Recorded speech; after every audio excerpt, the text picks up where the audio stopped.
And we were discussing, if you remember, that's almost more than a month ago, we were discussing the five different koshas or sheaths to describe a human personality.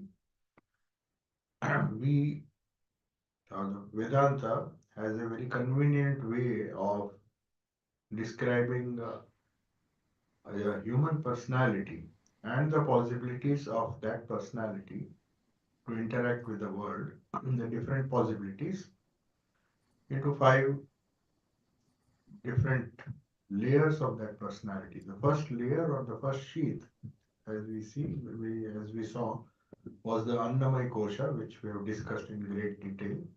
The physical body, which does not, which is left behind when the body dies, when the person, we say the person dies. And along with that, the second sheath or the second level of our personality, the Pranamaya Kosha, or the vital forces that are responsible for conducting different activities, subtle as well as gross, all the which are intimately associated with our physical body, are also left behind.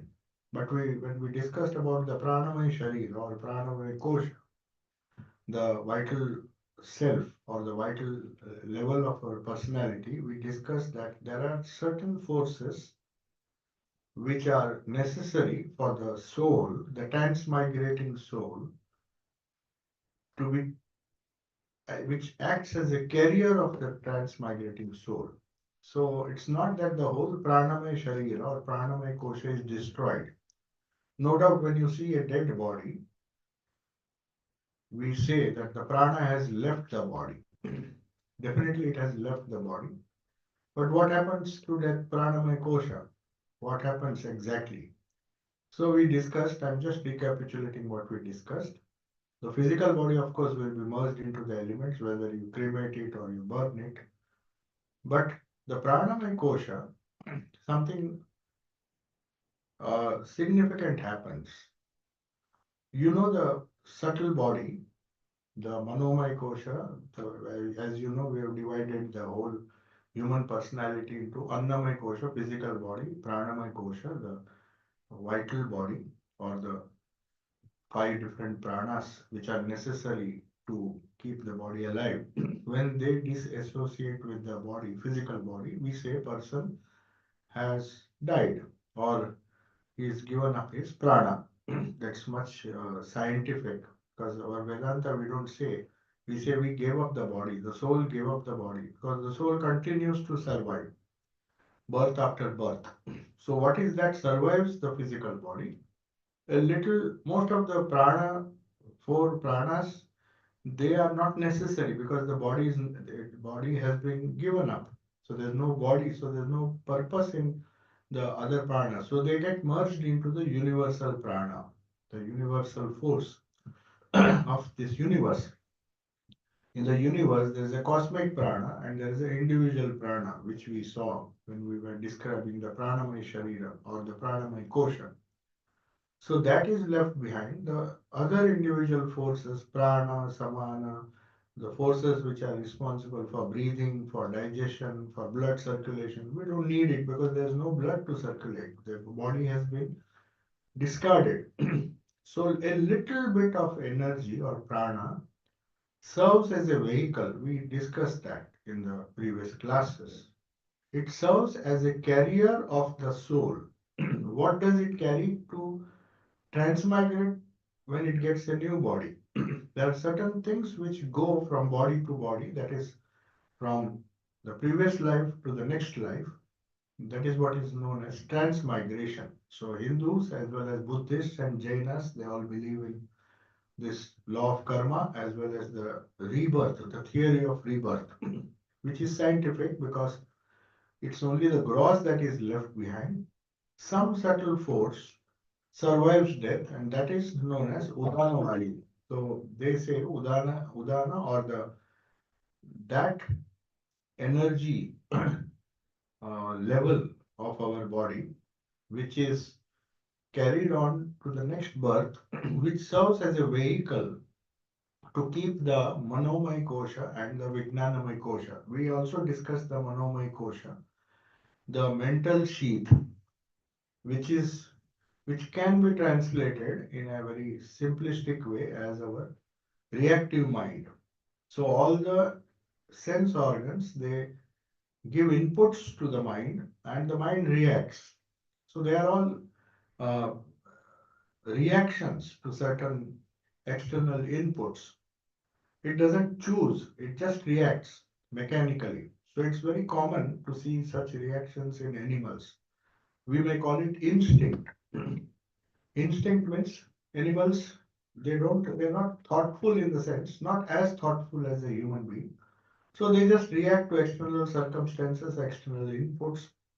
If they see a fire, they run away.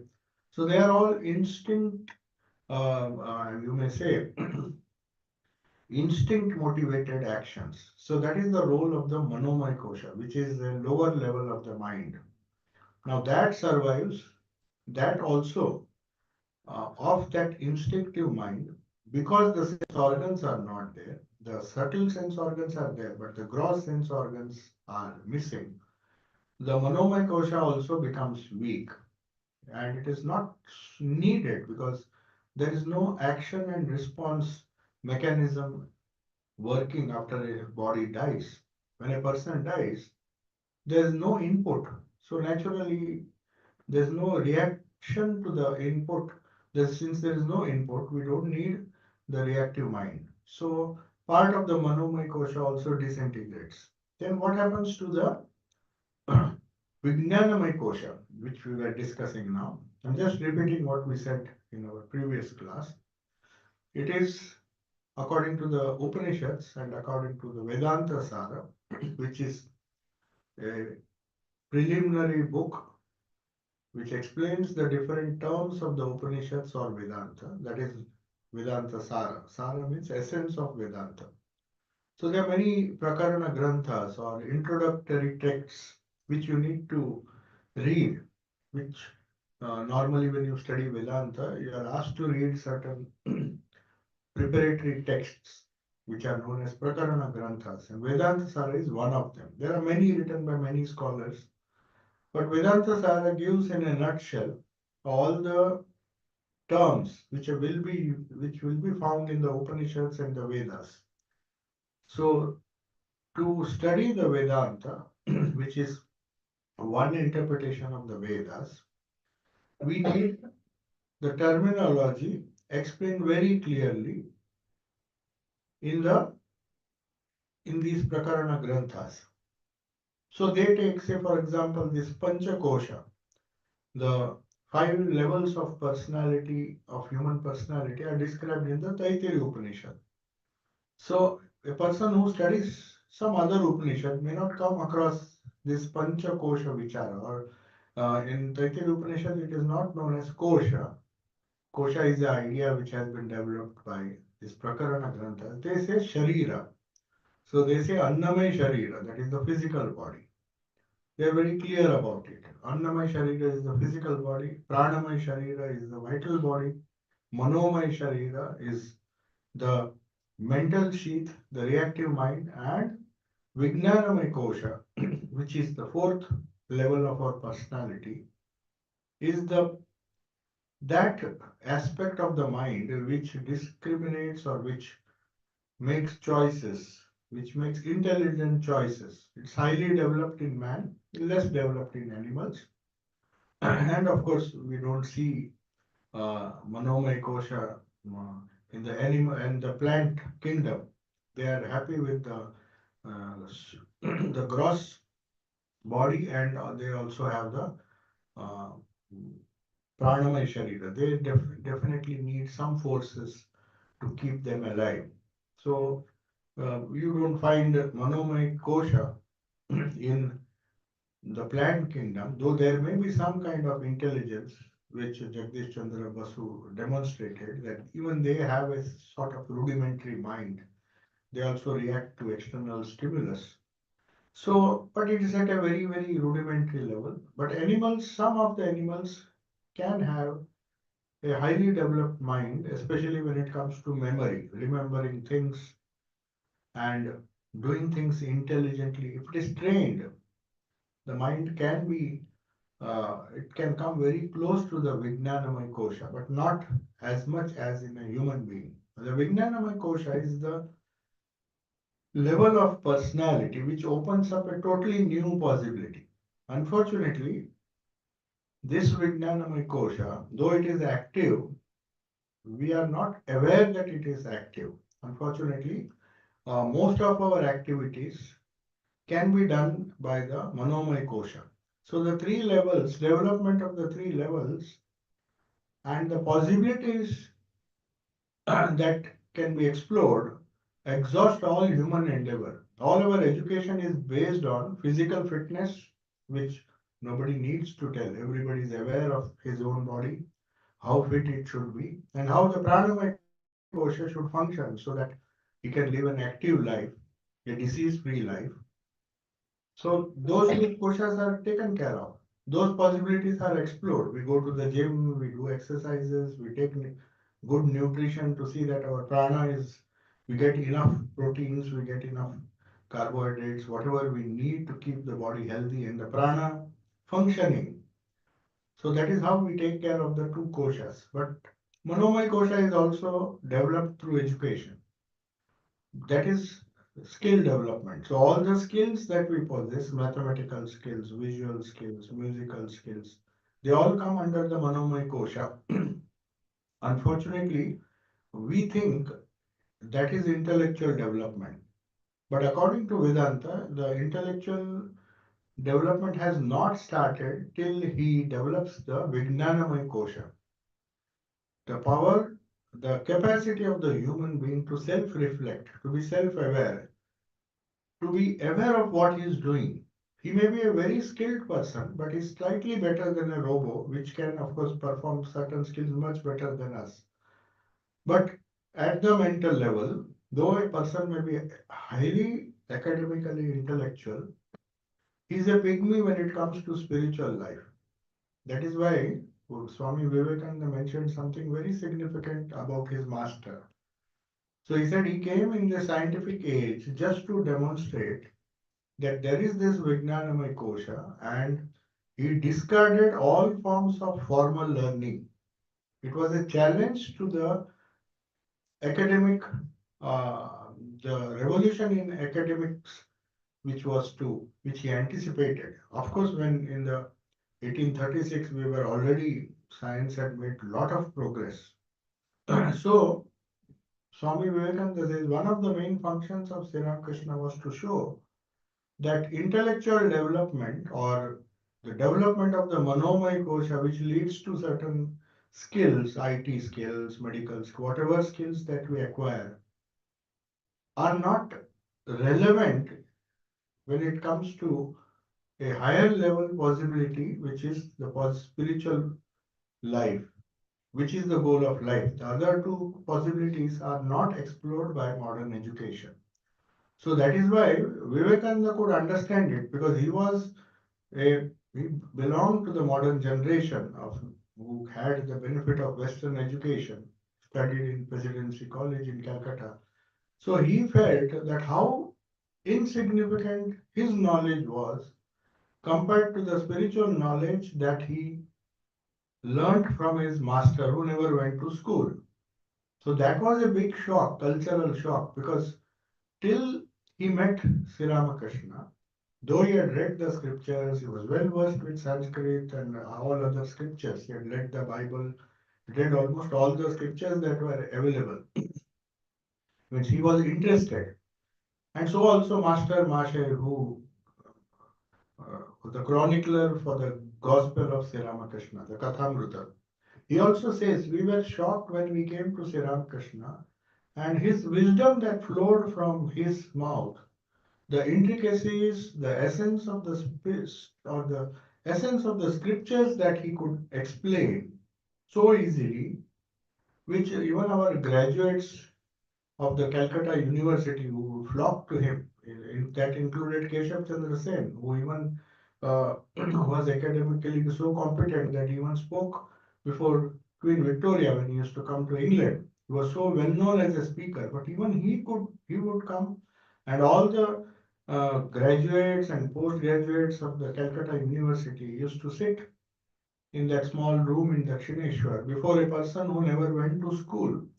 So it was shocking for this Western educated young Bengal, as they were called in those days, to see a person from whose mouth wonderful wisdom explaining the essence of the scriptures, which they were struggling to understand.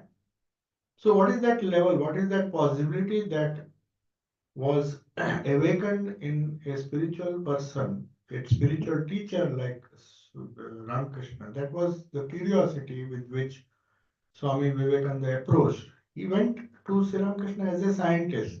He wanted to see, does this person who tells these wonderful truths has he the conviction, just as a scientist has a conviction because he has experimented with the truths that he wants to convey to the world, and he's sure of that because it has been experimentally verified.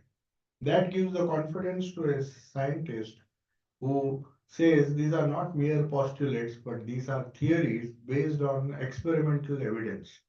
That confidence comes because of the faith the scientist has in his intellectual ability or the Manomay Kosha.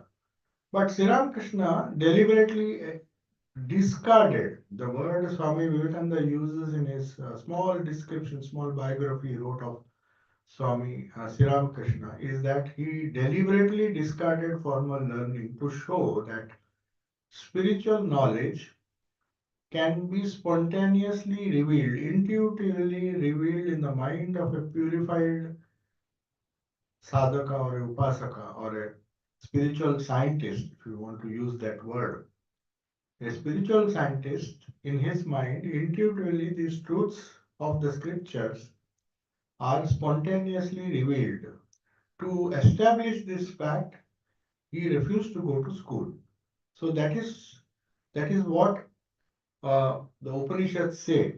When you explore the fourth dimension, when all the knowledge, secular knowledge, there is a description in the Upanishad of para and apara vidya. The secular knowledge, apara vidya, is all the grammar, all the sciences that were developed in those days. The knowledge of everything comes under apara vidya. And para vidya, which they say begins only when you reach the level of the Vijnanamay Kosha. The personality explores higher possibilities than the mind. This may be something very difficult for a person who thinks academic knowledge is the ultimate knowledge that can be gained and who tries to explore the mysteries of the universe, whether it is physics, whether it is quantum physics, whether it is chemistry, or any other subject. The deeper he goes, the more he realizes that there are many things that are unexplainable, at least with the level of knowledge that we have gathered till today. So he feels totally confounded. That's why we find in quantum physics there are this the deeper you go, the more confused you get. And then we come with up so many theories, the experimental evidence of which we try to find, and it eludes us. Whether we believe in particles, whether we believe in waves, what are the different aspects of a micro universe or maybe a universe which is not gross but very subtle, so subtle that it eludes our grasp, eludes our intellect. And then these scientists, these quantum scientists, have to use their power of intuition. So that power of intuition is what Vijnanamaya Kosha promises to develop. When you have that, you develop a power of intuition which goes beyond reason, which goes beyond the ordinary so-called Manomaya Kosha. So that vital sheath, or that, sorry, that Vijnanamaya Kosha or Buddhi, the level of Buddhi, is what is termed as the Vyavaharika self. The ultimate self is beyond these koshas. We are not discussing about Brahman or Atman now. It is at a much lower level where spiritual life begins. And as I said, this spiritual life begins, it ought to begin, it does not necessarily begin. It ought to begin when a child reaches the age of 6 to 8. Our rishis knew that. That's the age when one should be serious about exploring the possibilities of the Vijnanamaya Kosha. And that is why there is a prayer, Dhiyo Yuna Prachodayat. The greatest discovery made by our spiritual scientists was this idea of buddhi, which far superior. The intellectual or the intuitive faculty of the mind, which is far superior to the rational faculty, which is the Manomaya Kosha. So how do you prove that it exists?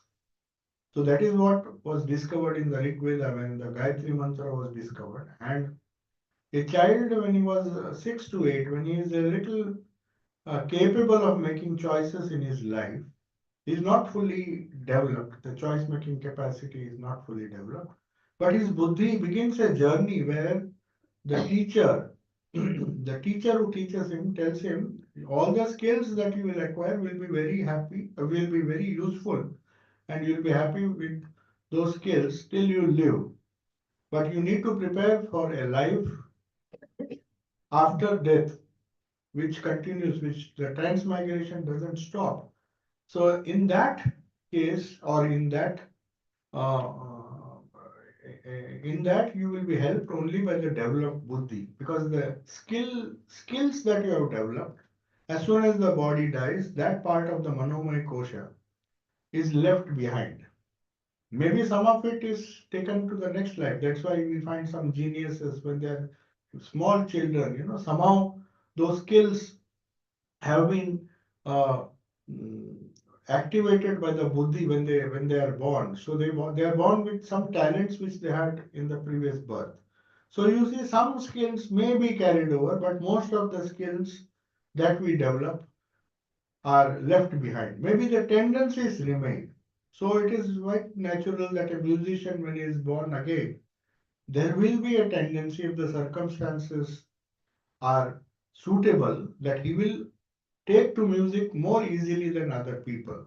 Because those samskaras, they are stored in what is known as, we will come to that, the Karana Sharira, which is the Anandamaya Kosha, which is one level higher than this Buddhi, the Vijnanamaya Kosha. So Vijnanamaya Kosha has been defined in Vedanta Sara, verse 89, and it says it is endowed with three powers, because one needs to know the function of this Vijnanamaya Kosha. It's not just making choices. One can make wonderful choices, but that is what we make New Year resolutions, but we cannot follow it. We make resolutions, we make a nice choice that from today or tomorrow we will, the whole year we will do something. But just making choices is not enough.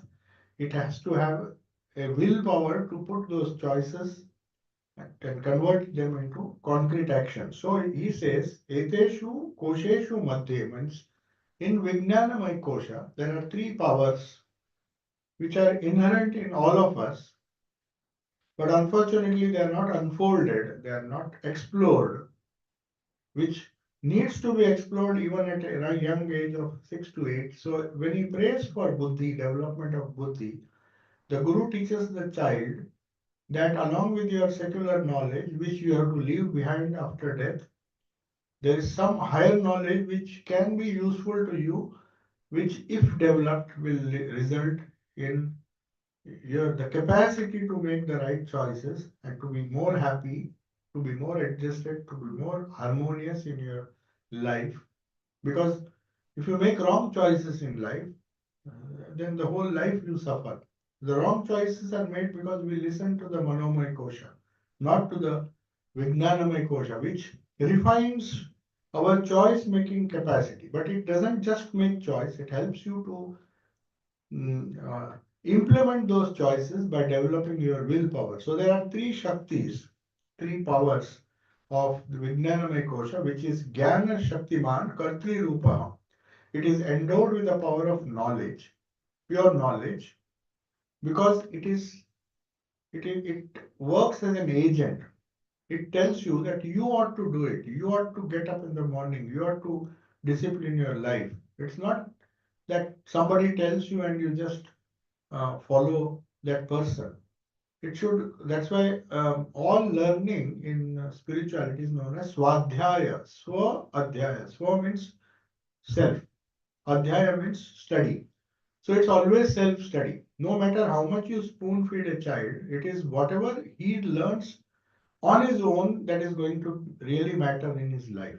So this idea of swadhyaya or the power of knowledge, which gives a sense of responsibility to the child, not just the choice making capacity. He decides what he has to do. And that training has to be given in even as early as 6. That is when the Gayatri Mantra is normally given to the child.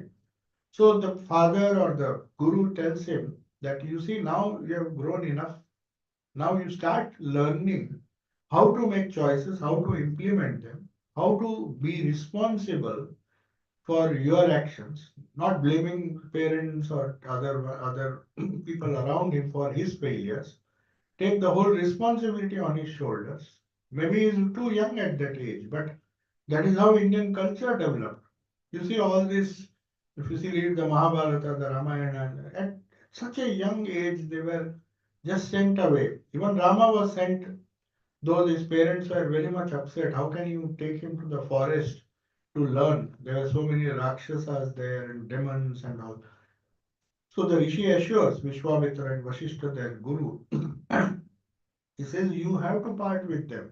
You have to, if he wants to be, if you want the child to develop, he has to, his buddhi to develop so that he can take his own decisions, not just develop skills and become, and a person become a very skilled person with total emotional imbalance and so many imbalances. He doesn't know how to conduct himself. He has lot of knowledge, that is lot of skills, but unfortunately he should know how to implement those skills. So the intellect sheath, the sheath of or the kosha, which is known as Vijnanamay kosha, it not only gives knowledge, but it also gives you the responsibility that comes with knowledge. If you have knowledge, then that responsibility should be with the agent who is using that knowledge. Otherwise, if he doesn't take the responsibility, then he may misuse that knowledge. See, for example, our children, you give them the knowledge. It's very good if they know how to run the computers, how to run the laptop. And we feel very proud that, oh, they're so skilled with their, they can do what adults cannot do. They can run these devices. But then that agentship is missing. They do not know what to see, what not to see, what kind of knowledge to absorb, which is useful for them, and what is to be rejected. So without that discriminative capacity, which is done only if you develop buddhi, that knowledge can be dangerous. That is why they say the Vijnanamaya kosha has the power of knowledge and is the form and is of the form of the agent, the Kartri Rupa. Whereas what happens to the Manomaya kosha? The mind, the Manomaya kosha is endowed with the power of will. So it is the willpower which comes out of, that is why they say when a person is in his training, a student is in his training, whatever be the nature of training, secular knowledge or spiritual knowledge, we talk of discipline. Discipline is to strengthen the will. When you do a thing again and again and again, that that develops the will. If you do it once, then you may not be able to do it again. But if you do it 10 times, it develops a kind of willpower. That's why we ask the children to revise whatever they have read.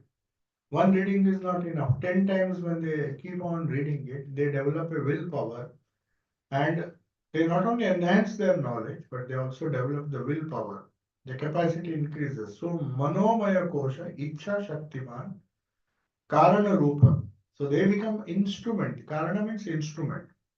So, they become instruments at the hands of Buddhi, not the other way around. The instrument is neutral. We have a knife. It is an instrument. But the person who is the agent, how he uses the knife, how skillfully uses the knife, for what purpose he uses the knife, to kill others or to uh, do something creative, that depends on the buddhi. So without buddhi, this ichha shakti, that's why you find some of the most evil people, they are people of very strong wills because they have the skills, but unfortunately they have misused their skills and the power that comes from the skill. So it is in the form of an instrument. The instrument never, it's neutral. Knife is neutral. Whether you stick it in somebody's stomach or you use the knife to, a surgeon use the knives to do a surgery, the instrument is least bothered how it is used. It is the agent that, so the agentship is attributed to the Vijnanamaya kosha. So that is why they insisted that unless the buddhi develops, knowledge can be a very dangerous force. The knowledge and the will that comes with that knowledge, but somehow by some discipline and by some force, a person is forced to be a skillful person, but unfortunately doesn't know how to use his skills. And he uses it for a wrong purpose because he doesn't know the purpose or the agentship is missing.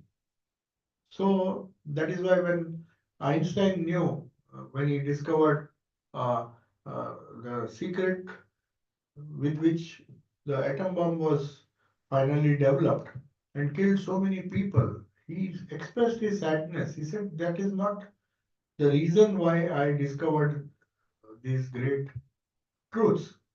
If I had known, I would have rather become a plumber rather than become a scientist. If I knew my science would be used for destructive purposes, for killing others. So, Ichha Shaktiman, Manomaya Kosha, it doesn't help us. It just acts as a superior instrument which uses our sense knowledge for efficiency, for skills, highly developed skills, which can be used or misused. Then Pranamaya, the vital sheath, that is the kosha which we discussed earlier, is endowed with the power of activity and is of the form of the product. Product means Karya Rupa, all the activity.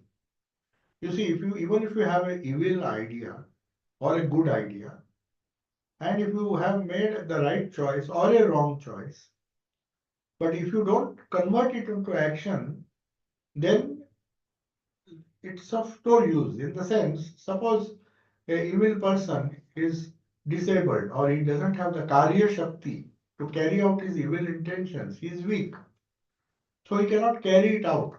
Then he may be a very evil person, but he is not destructive. Similarly, a person with great skill, he has the power of knowledge. He knows what to do, what not to do. He can use it for a great purpose.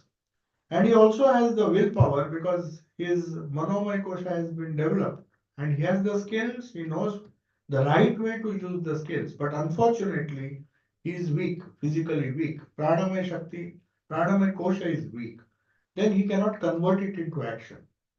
So the way to destruction is paved with good intentions, they say. Intention may be good, but the power of will may be good, but the physical instrument with which he has to carry out those ideas, to convert those ideas, they should not remain frozen in the brain. The ideas should be implemented. That is why Vivekananda said that India spent all their energy, the Indian culture, he compared it with Roman culture and the Greek culture. So he said three civilizations, out of that, the Indian civilization focused so much on this Vijnanamaya kosha, over dependence, that they failed to convert those into action. That's why he said we were the most impractical race on in this world. That is why we got conquered by anyone who came with a little more prana shakti, with a little more physical power. They came and just subdued us. Because it's not enough to have developed the Vijnanamaya kosha. It has to be converted into a proper instrument, that is the Manomaya kosha. And after that, the vital sheath, the pranamaya kosh, it becomes Kriya Shaktiman. It gets its power by the power of action. So spiritual ideas are good if they are not just ideas, but they are put into practice. So it is important. So Vivekananda said that in spite of having the greatest ideas ever developed in the world, our civilization did not succeed because that rajas was not there. That capacity to convert those ideas and develop the pranamaya kosha. That's why he said you should. Uh, he used to tell his brother monks in Belur Math to use the dumbbells and make yourself physically weak. He told the Indian young Indians. He said one third of India's problems. He told this when India was still under the colonial rule. He said one third of your problem is because your prana shakti or you are physically weak. One third is this prana shakti, one third is manomay shakti, manomay kosha, and one third is the intellect. So having a good intellect and good intention is not enough. It has to be carried out into practical, some kind of mm, practical, some product which is in the form of karya rupa, some activity based on these ideas. So the impracticality of our race, in spite of having the highest ideals in the entire world, the greatest scriptures of the scriptures like Upanishads, Bhagavad Gita, and all great ideas which motivated great people like Arjuna, like Rama, and all those people. They were intensely active people. So the ideas to be converted into this, to be mm, brought down to the pranamaya kosha is what is needed. So that is why here all the sheets, the three levels, explores different possibilities, but there should be a connection between the two. One should help the other to. uh, You start with the physical body, so you start with physical possibilities. So that's why Vivekananda said, I want a strong mind in a strong body. It's not enough to have a strong mind in a weak body because then you can't put your ideas, you cannot convert them into Karya Rupa, these actions. So the sheets, the Vijnanamaya Kosha is the intelligent sheet, not intelligence as in intelligence of the mind, skill. It is the intelligence to make the right choices, to to uh, to take the responsibility of the choice that you make and not blame everyone and anyone.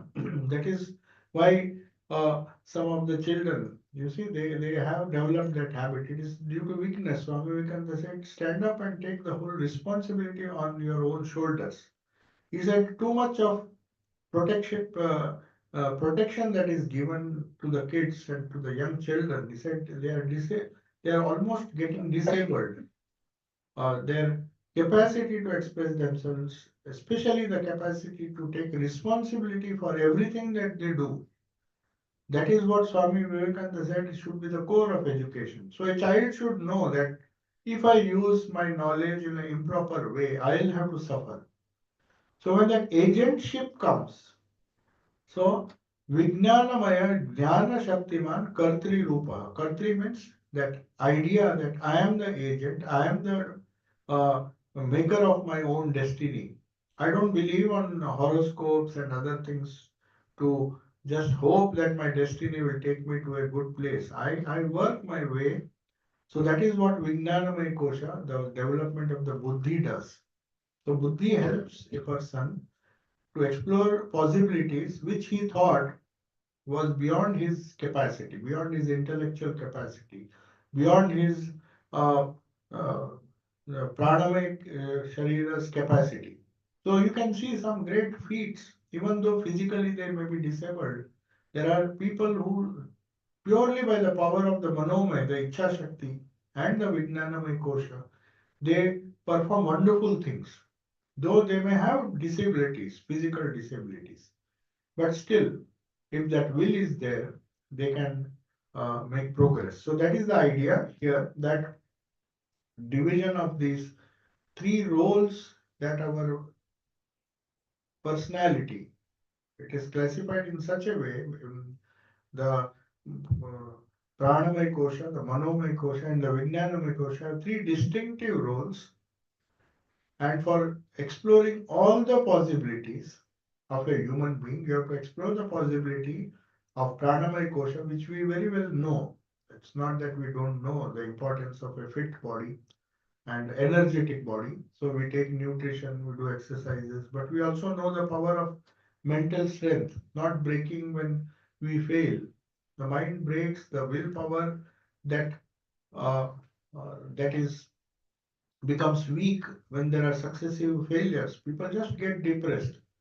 But if the Manomaya Kasha is strong, it is endowed with the power of will, which does not shake so easily. It keeps on trying. It may fail once, it may fail twice, but it doesn't give up. Because that instrument, the Manomaya Kasha, should be strong.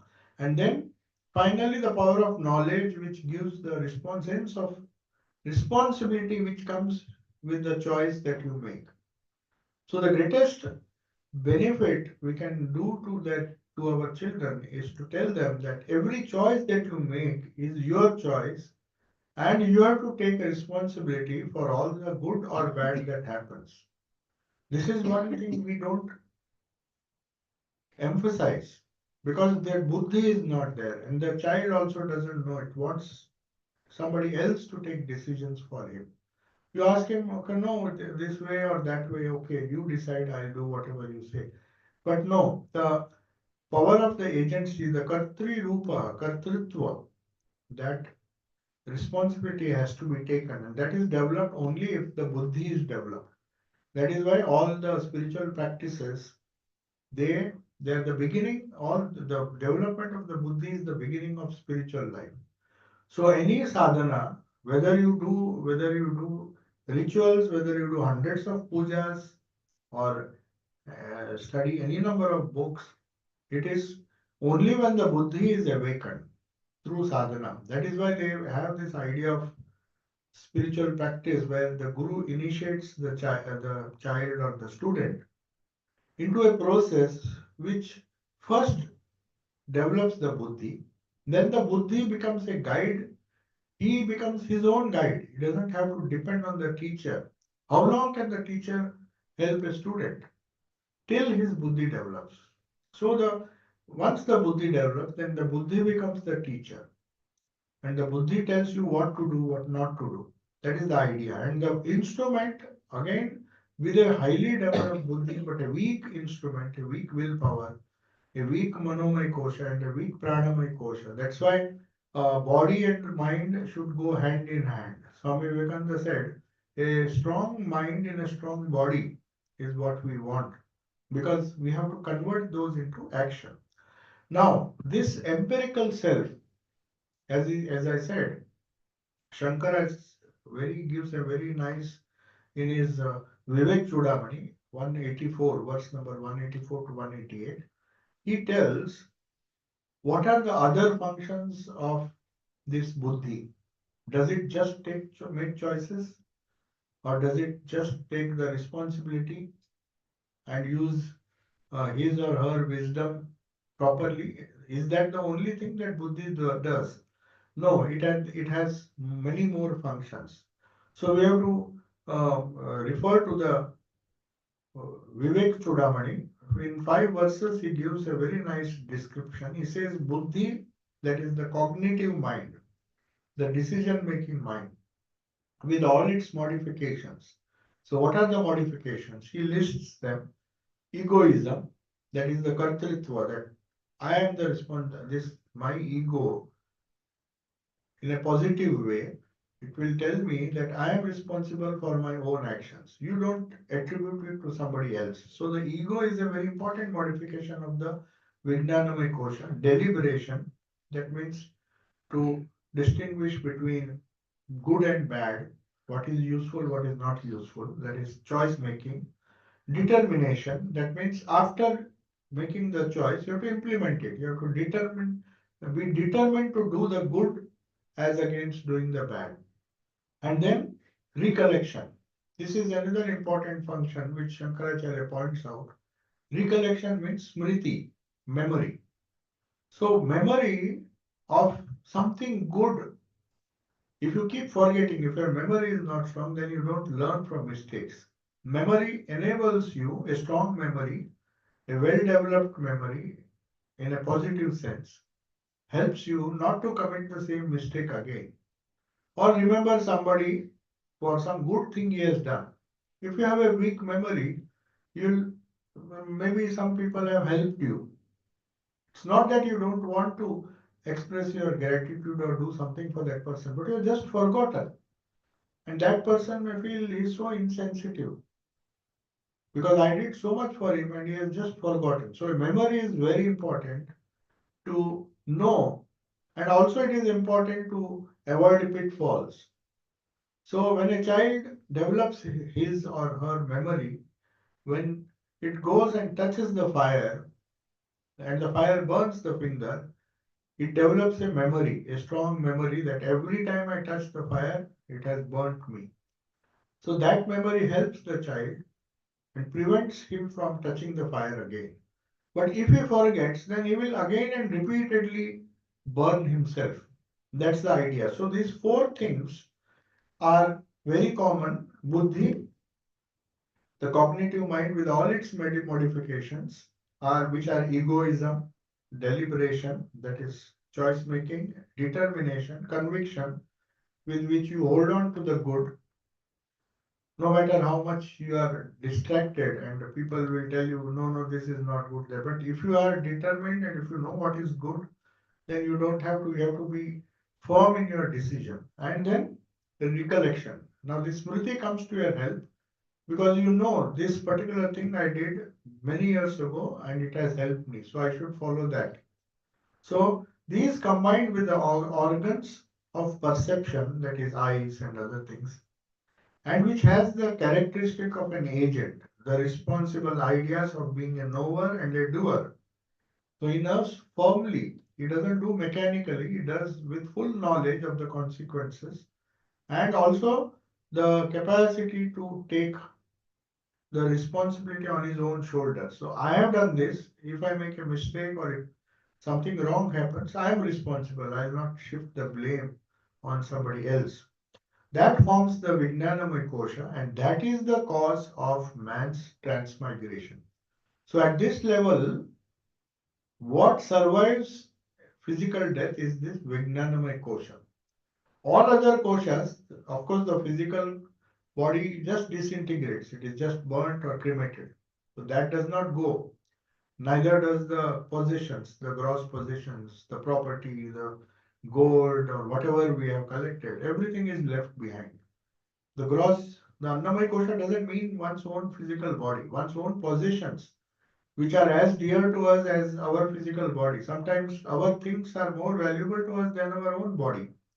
The jewelry and all those things which we favor. That is why these pharaohs of Egypt, when they were buried, they had left instruction that along with their mummy, they used to preserve the body, thinking that it will be used in the afterlife. All their treasures were buried along with them, with the idea that everything will be useful in afterlife. It's a foolish idea, but that has motivated people and those who could afford. They have these big pyramids built where the body was somehow preserved as mummies along with their possessions. So this Annamaya Kosha, but our Hindus or Vedanta knows that this Annamaya Kosha, no matter how healthy it is or how many possessions a person has, everything has to be left behind. So they focus more on the transmigrating self, and that is the Vijnanamaya Kosha. Even the Pranamaya and Manomaya, as I said, are left behind. All our skills, most of the skills are left behind. Certain skills which have been so deeply, they have become samskaras, which are in the Anandamaya Kosha and the Vijnanamaya Kosha, are those skills and those tendencies, those inherent tendencies, which is known as samskaras, they are taken to the next birth. But just because you have a samskara of a musician doesn't mean that in the next life you will be a musician.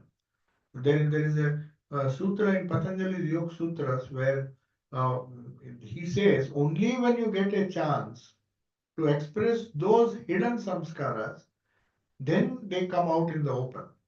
So if he may be a very good musician, but in the next birth, if he is not exposed to music at all and he doesn't get a proper surrounding where he can express his musical talent, it will die hidden, it will die unexplored or maybe unmanifest without manifesting itself. So only part of the samskaras which you have is expressed depending on the type of body you get. But we have to understand this, the cause of man's strength, the only thing that survives is the Vijnanamaya kosha. The buddhi, that is why they say when Arjuna asked Sri Krishna, what are the things that will after I die? Because the question of life and death on a battlefield was very pertinent, it was very relevant. So he was asking this question, just as if I die, I will not only lose my kingdom, my everything I will leave behind. But similarly, as you said, all the spiritual practices that I have done, which is also my treasure, what will happen to them? So that was a very important question. So that question was answered by Krishna by saying that whatever you spiritual practices you have done, whatever buddhi has been, the buddhi development that has taken place by your sadhana, that will be carried, that will transmigrate. Don't worry, nothing will be lost. Unlike all the other things that you have to leave behind, don't worry, don't compare it with all the kingdom and the treasures that you will leave behind after death. Only thing that will follow you after death, or only thing that will transmigrate is this Vijnanamaya kosha and the Anandamaya kosha. Anandamaya kosha is where which is the source of our real joy. Not only that, it is the source of our samskaras, the recording of, or maybe the inherent tendencies, the deep inherent tendencies that have been accumulated by us, by our actions, by our thoughts, by our behavior, by our karma in contact with others.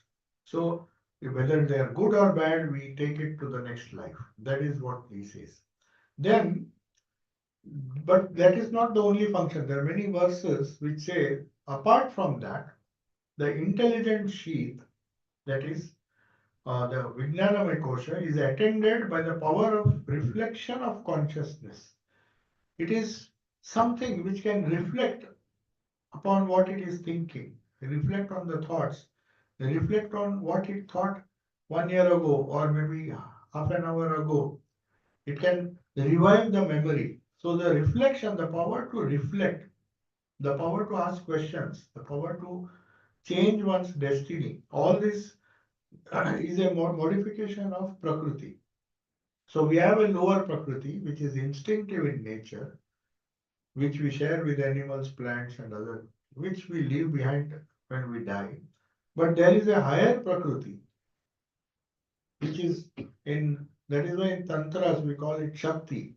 We want the power of higher Prakriti to take us forward.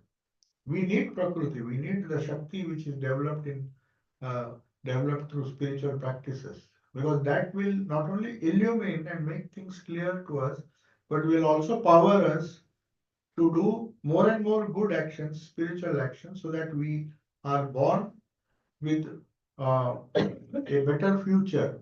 That's why Sri Krishna says nothing will be lost. Even the little good that you have done will be carried over to the next birth. So this intelligent sheet, which has this reflection of consciousness, is a modification of Prakriti, is possessed of the power of knowledge and also action, and continually and intensely identifies itself with the body, organs, and the rest. That is when it is embodied. We are not talking of a state when the body has been, when it is transmigrating, which is an intermediate state where you are in a subtle body, but you can't do sadhana. That is why they say whatever you want to do it when you have the physical body. In the subtle body, otherwise logically people may think, okay, if I don't have the body, if I don't have the problems associated with the body and the prana, I can continue my sadhana after death, but it doesn't happen. Action has to be done. That is why suicide is not the solution to our problems. You have to take the physical body and work out your karma through prana and the Annamaya Sharira. So whether you get it immediately or not, there is no guarantee. It all depends on the karma. That is why it says it intensely identifies itself with the body, organs, and the rest. That is our prana, our eyes. So if by chance you don't get a body suited to your karma or your samskaras, then you struggle. Maybe you are born blind, maybe some of your senses are not functioning. Then it becomes a big struggle. Though you are born with good samskaras, of course, the getting of the type of body that we receive is also depending on our karma. So we only get what we deserve, but still, the expression of your spiritual power, the continuation of the sadhana, is not possible in a weak body. That is why Sri Shankaracharya says it intensely identifies with itself.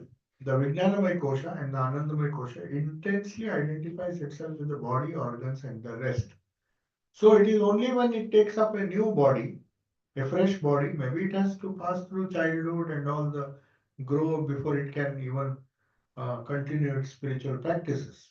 But it needs these two bodies. So that Shankaracharya very clearly says the Vijnanamaya Kosha needs the Pranamaya Sharira and the Annamaya Sharira to express, to take the spiritual life forward. This is the Jiva. He says this Vijnanamaya Kosha is the Jiva which has no beginning, which is characterized by egoism, which functions in countless ways on the relative plane. Owing to the impressions of previous incarnations, it performs good and evil deeds and experiences the result. So when you ask who is the one that suffers or who is the one that is happy, it is this Vijnanamaya Kosha, not the self. Self is eternal. It is not subject to any kind of change. We have not even come to the level of Atman. That is only after realization of the highest truth we even transcend this Vijnanamaya Kosha. But the experiencer of the pain and the pleasure and everything, that is why Shankaracharya says, being born in various bodies, high and low, we have passed through so many bodies. This Vijnanamaya Kosha, or this self, this Vyavarika self comes and goes. It is the intelligent sheath or the Vijnanamaya Kosha in us that has the waking state, the dream state, and the states that experiences joy and grief. So it always, then what does it do? What are the functions? This is the last, this one. So it always makes mistakes. This is the last 188 verse of Vedanta Vivek Chodamani. He says, this is the Jiva who makes mistakes, the duties, functions, and attributes of the different orders of life, which belongs to the body as its own. It thinks it is its own. The body is its own, and then it tries to preserve it or destroy it or interact with others. The intelligent sheath at the same time is very effulgent, owing to its close proximity to the self.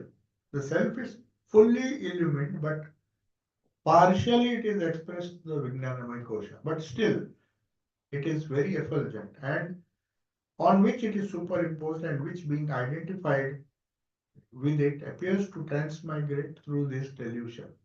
That means what transmigrates is our weaknesses, is our strengths, is our ego. So whatever we develop, if we have a very refined ego, a very purified ego, then it will help us in the next birth. So whatever it is born with, it the samskaras decide the journey of that soul till it dies, till it takes up another body. So in the intermediate state, it was we had discussed that earlier. The subtle body, when we discussed the Sukshma, Sthula and Karana Sharira, we saw very clearly that The karma, to work out the karma, you have to again be born. So that is why human birth is given so much of importance. So till we live, we have a chance to modify our karma. And in the intermediate period, when we are waiting, when the soul is waiting for embodiment, for another body, and it has to pass through all the stages of childhood. By the time it develops its buddhi, at least if the parents are wise and the guru is wise, then at least at the age of 6 or 8, he may have a nice beginning and he may make quick progress. But unfortunate circumstances will make him uh, not even bother to develop the Vijnanamaya kosha even at an advanced stage. And at that age, suddenly he realizes I should have done something in my life to take care of my uh, paraloka, they call it ihaloka and paraloka. So we take care of this life, but we completely neglect the next life. So that is why this transmigratory life is what motivates the child when he takes the Gayatri Mantra to develop quickly as possible, not wasting time, to develop the Vijnanamaya kosha so that he is born with some advantage in the next birth. So that is why they hurry up this process because they know life is short and you can't wait till you are middle age before you start developing the Vijnanamaya kosha. Of course, that depends on our karma. Whenever we start, it is fine. We have to start from that point and not just cry that we could not do it in a younger age. So we just carry on and with the hope that if we don't realize the goal in this life, at least in the next life we'll have it. That's why Krishna says to Arjuna, Yoginam Kuleapi, means you, the person may be born in a family of yogis where he will naturally take to spiritual life at a young age. So these are different things which are very complicated. We don't have to discuss. So the Vedantic view, now we are concluding because there's one more kosha which we'll discuss, but till the first four levels of our personality is the pure ego or self. Uh, it is There is one Western philosopher whose ideas of the self come very close to this. That's why this example has been given. James Ward. He says human personality has four levels, though we say it is five, but his idea, his classification is quite good. In his book Principles of Psychology, he says first is the ego or the pure self. He has come to an independent conclusion based on his study of the human mind. He is a psychologist. And then thinking and willing self, that is the Vijnanamaya kosha. It's thinking and willing, the imagining and desiring self, the mental self, and sensitive and appetitive self. The pure ego is the subject. So in his own way, all our innermost thoughts, the Vyavarika Jiva, the ego consciousness, the that part of ourself which takes the responsibility of our own actions and decides to do what it wants to do in life and carries on all its activities is known as this Vijnanamaya kosha or the intelligent shield, Vyavarika Jiva, which has some kind of connection with the way Western philosophers or psychologists have tried to understand the different layers of our personality. So we'll carry on this. I think time is over. Question. There's a question? Yeah. How do we strengthen our children's Vijnanamaya kosha? How do we? Strengthen our children's Vijnanamaya kosha. Oh, children's Vijnanamaya kosha. The question on the YouTube or Zoom, somebody has asked. How do we strengthen? How do we strengthen the Vijnanamaya kosha? That is indirectly, how do we strengthen the buddhi Of our children. of our children? Okay. So that's what I said. The scheme of our life, it was decided that as early as possible, if not 6 or 8, both boys and girls, though somehow the Gayatri was given only to boys. For some strange reason, India has this gender bias, which is unfounded because in Vedas nowhere it has been mentioned that girls should be denied. Anyway, whether it is boy or a girl, the age that they thought is the right age to at least teach them how to pray or teach them how to yearn for a development of the Vijnanamaya Kosha, which is development of the Buddhi, so that they can be better, not only be better, but not only excel academically and do well and develop the Manomaya Kosha, but Vijnanamaya Kosha also develops simultaneously as a result of these prayers which were designed. The prayer Om Bhur Bhuvasvaha Tatsavitur Varenyam Bhargo Devasya Dhimahi. Dhimahi means the prayer, if the meaning is explained to the children, it means, O Sun God, that is, the sun is symbolic of light of knowledge. Please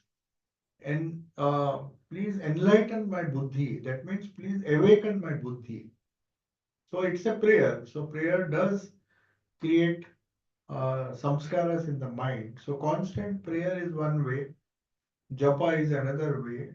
The same thing was taken by the Indian tradition and converted into spiritual practices, repetition of the holy name, repetition of scriptural texts. And there are so many methods for yogas which lead to development of this Vijnanamaya Kosha. So any sadhana that you do, the earlier the better. It's not just for children. Even when uh, sense dawns, even adults need it. If just because we could not do it in our childhood doesn't mean we should not start at all. So the moment you realize, you have to begin. So it's not just for children. It's for anyone who is keen to develop this buddhi and understand the intricacies of spiritual life. Any question or we shall conclude?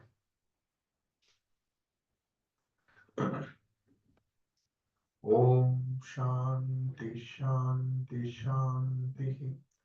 Hari Om Tat Sat Sri Ramakrishna Arpanamastu. So tomorrow, as usual.